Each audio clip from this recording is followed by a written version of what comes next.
Hello ideals, today we are going to study our first chapter of the science book, and the chapter is Plants Life. Let's start. All living things have a limited lifespan and die sooner or later. देखो, सभी living things का जो life span होता है ना, वो limited होता है, कुछ पहले कुछ बाद में, लेकिन मरते ज़रूर है।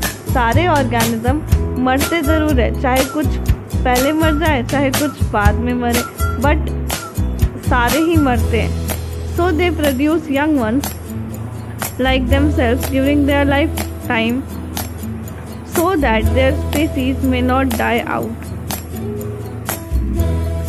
इसीलिए वो लोग क्या करते हैं ना कि अपने जैसा ऑर्गेनिज्म प्रोड्यूस करते हैं, ठीक है, ताकि अगर वो मर भी जाए तो उनका जो प्रजाति है वो ख़त्म ना हो, क्योंकि ऐसे तो एक एक करके सारे मर जाएंगे तो अब मर रहे हैं अगर, तो बनाना भी तो होगा ना, नहीं तो उनकी प्रजाति ही ख़त्म हो जाएगी।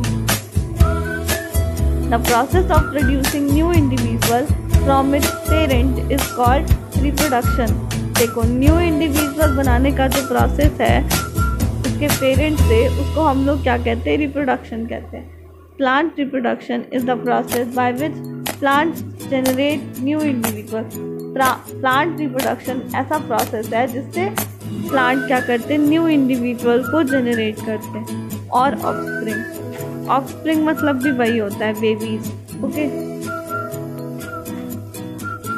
Plant increase their number by reproduction. Plant अपना नंबर कैसे इंक्रीज करते हैं? रिप्रोडक्शन से। It is an inherent characteristic of all living organism to continue और maintain their races by mechanism of reproduction. ये जो कैरेक्टरिस्टिक है ना रिप्रोडक्शन का, ये सारे ऑर्गेनिज्म में पहले से होता है ताकि वो अपनी प्रजाति को बचा सके, ठीक है। अब देखो, हम लोग आगे पढ़ते हैं। New plants from seed. अब देखो, सीड से न्यू प्लांट कैसे बनता?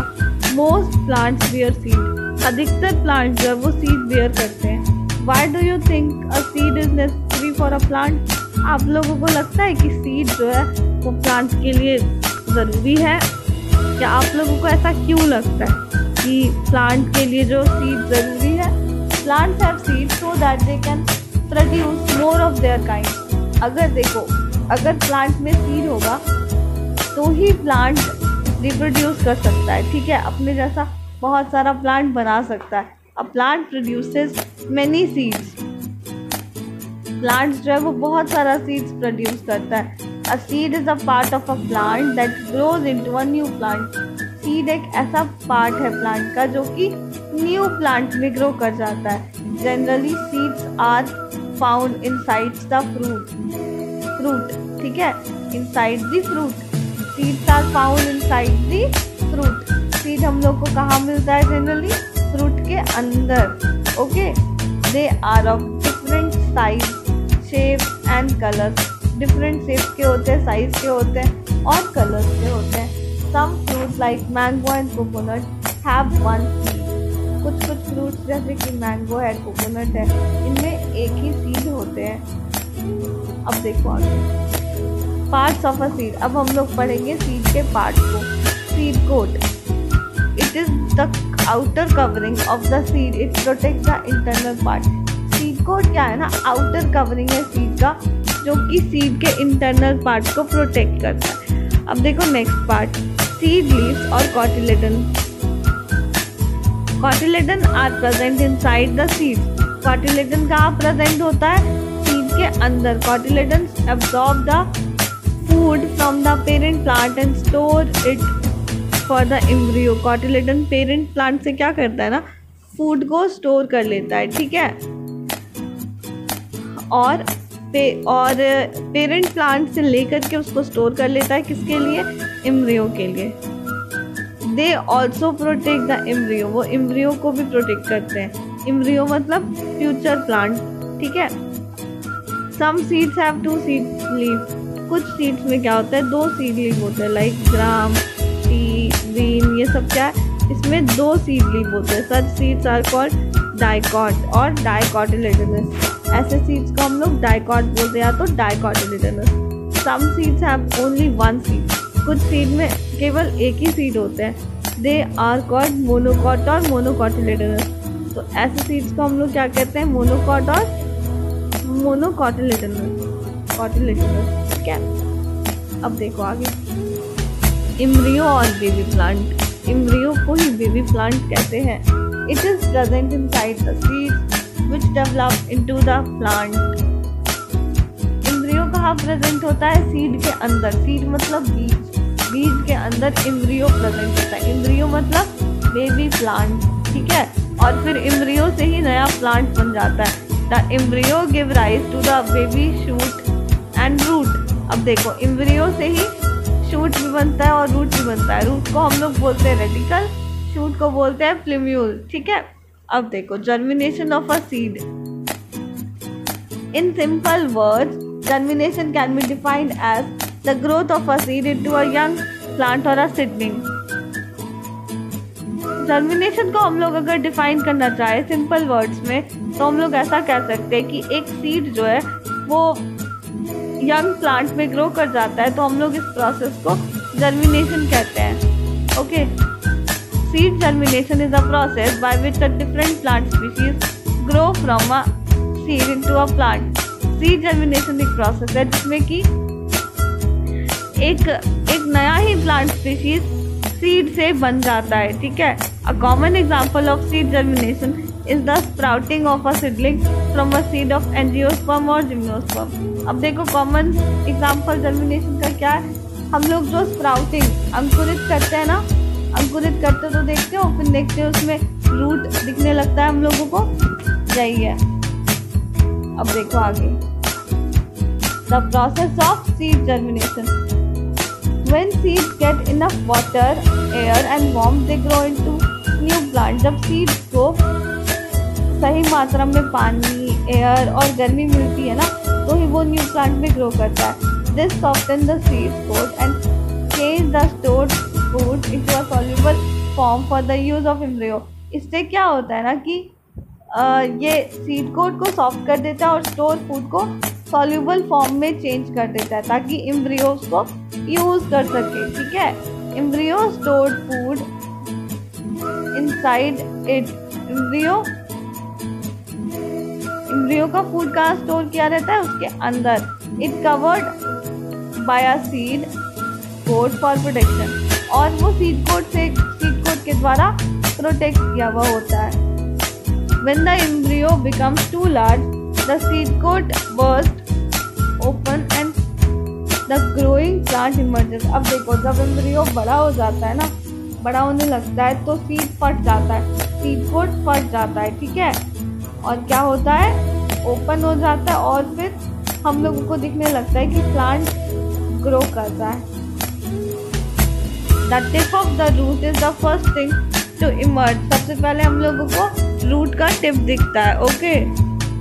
And for a good reason, it will anchor the seed in place and allow embryo to absorb water and nutrient from the surrounding soil. देखो, सबसे पहले root इसलिए होता है ताकि सबसे पहले तो वो उसको सपोर्ट प्रोवाइड करे कि वो सॉइल से अटैच रह सके, सॉइल पे पकड़ हो सके उसका रूट का, है ना। और रूट इसलिए भी ग्रो कर, प्लांट का पकड़ हो सके सॉइल पे। और रूट इसलिए भी ग्रो करता है ताकि रूट जो है वो वाटर और मिनरल अब्जॉर्ब कर करके एम्ब्रियो को दे, ताकि एम्ब्रियो ग्रो करते रहे। Later small leaves grow from the small stem of a seedling. अब देखो, स्मॉल लीव्स ग्रो करने लगता है, स्मॉल शूट ग्रो करने लगता है, धीरे धीरे सब कुछ ग्रो करता है, ओके। अब हम लोग पढ़ेंगे डिस्पर्सल बाय विंड। अब ये डिस्पर्सल क्या होता है वो देखेंगे, ठीक है। Seeds which are dispersed by wind are light and have either hair or wings, ठीक है। डिस्पर्सल मतलब एक जगह से दूसरी जगह जाना, किसका, सीड का। तो अब हम देखेंगे कि हवा कौन कौन से बीज को एक जगह से दूसरी जगह पहुंचा देता है और कौन कौन से सीड विंड के द्वारा डिस्पर्स होते हैं। तो अब देखो, वैसे ही सीड विंड के द्वारा डिस्पर्स होंगे जो कि थोड़े हल्के हो, जिनमें थोड़ा हेयर हो, विंग्स हो, ताकि वो हवा के साथ उड़ सके।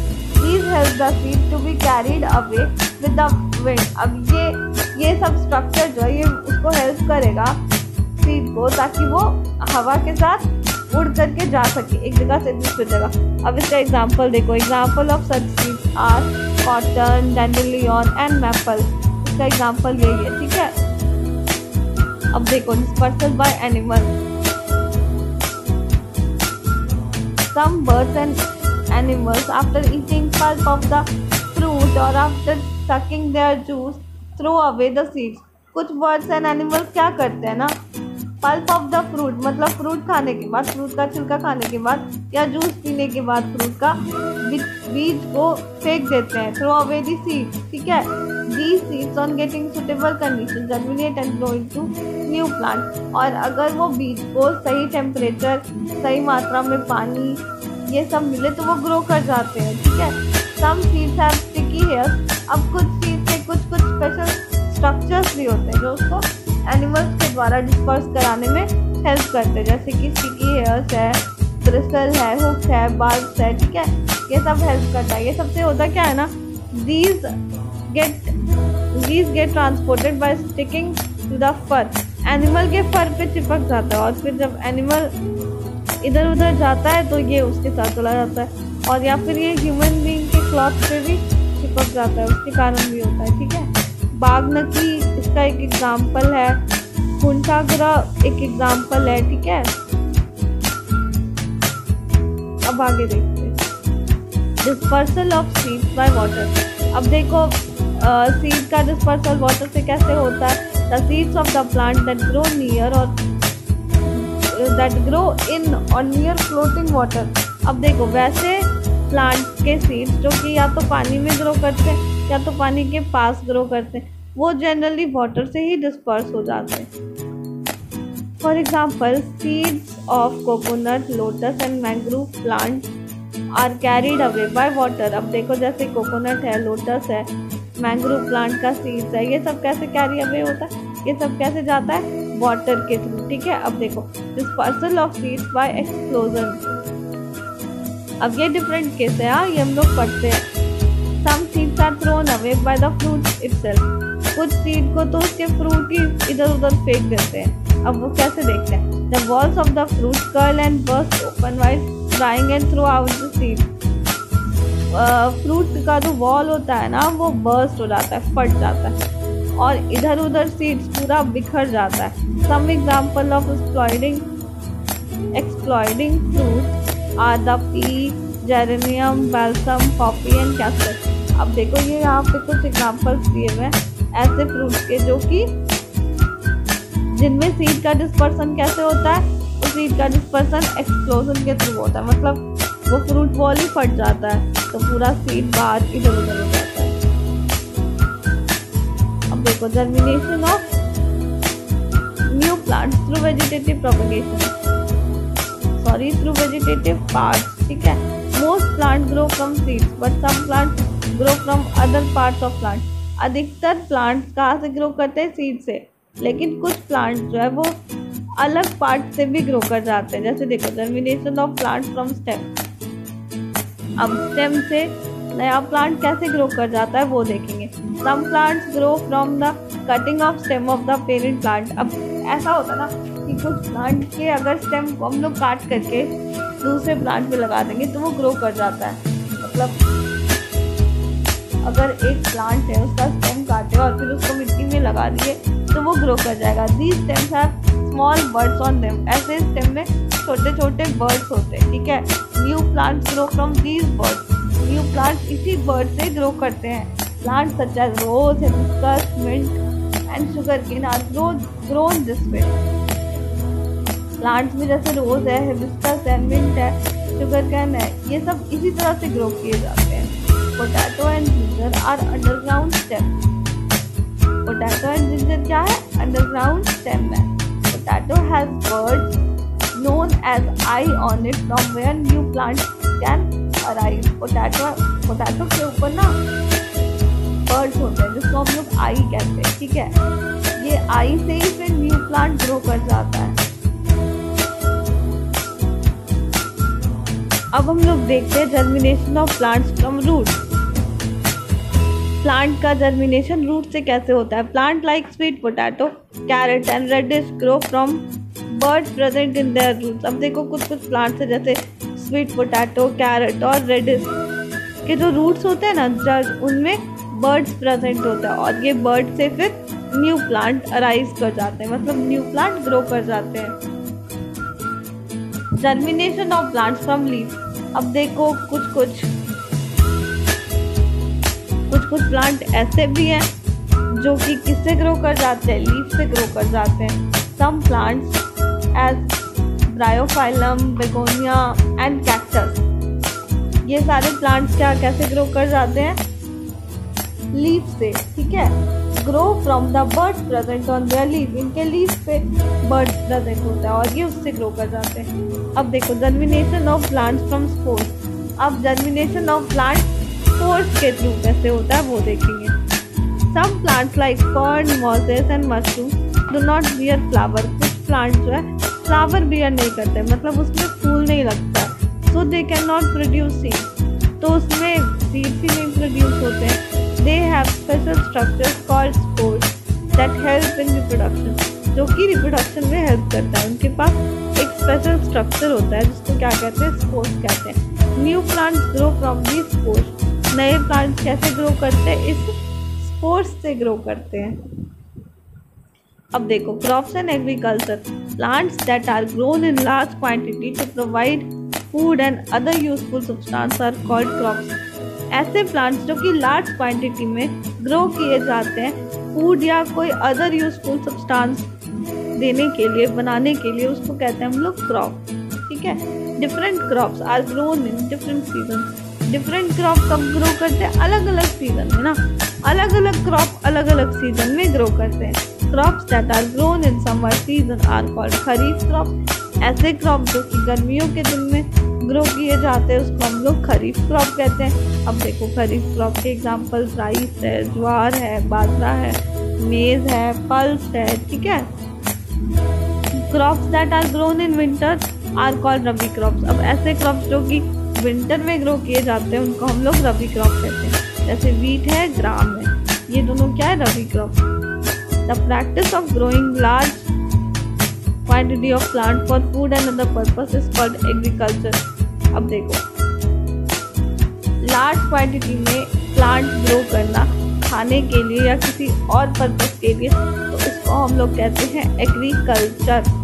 To get a good crop the farmer has to follow a number of steps. अगर अच्छा क्रॉप चाहिए, ठीक है, अगर अच्छी फसल चाहिए तो फार्मर्स को कुछ स्टेप्स जो है वो फॉलो करना होता है, like ploughing, sowing, watering, harvesting and storing the crop. ये सारे कुछ स्टेप्स हैं, हम लोग आगे देखते हैं कि क्या है। Conservation of crops. अब देखो क्रॉप्स सब कुछ तो हो गया, लेकिन क्रॉप्स को कंजर्वेट भी तो करना है, मतलब क्रॉप्स को संभाल के भी तो रखना है। Crops can be protected in the following ways using scarecrows, ठीक है। स्केरक्रोज वो होता है जो आप लोग देखे होंगे खेत वगैरह में लकड़ी का पतला टाइप बना करके रखते हैं, है ना, ताकि जानवर ना आए, उसको हम लोग स्केरक्रोज कहते हैं। रिमूवल ऑफ अनवांटेड प्लांट्स को रिमूव करे, प्रॉपर फेंसिंग करे, मतलब प्रॉपर बाउंड्री बना करके रखे ताकि कोई जानवर ना घुस सके, है ना। या फिर spraying insecticide and pesticide, insecticide और पेस्टिसाइड को भी स्प्रे करते रहे। Storing the harvested crop properly in sealed container. अब देखो अब वैसे क्रॉप जिसकी हम लोग कटाई कर चुके हैं उसको हम लोगों को कहाँ स्टोर करना चाहिए, सील्ड पैक कंटेनर में, है ना, सील्ड कंटेनर में, क्योंकि नहीं तो फिर उसमें कोई भी जानवर घुस करके आपका क्रॉप ही खराब कर सकता है ना। तो इसीलिए तो बच्चे लोग आप लोगों का ये चैप्टर कंप्लीट हो गया। Stay home, stay safe, take care. And अगर आपको ये वीडियो अच्छी लगी हो तो लाइक, शेयर, कमेंट करना मत भूलिएगा। Happy learning.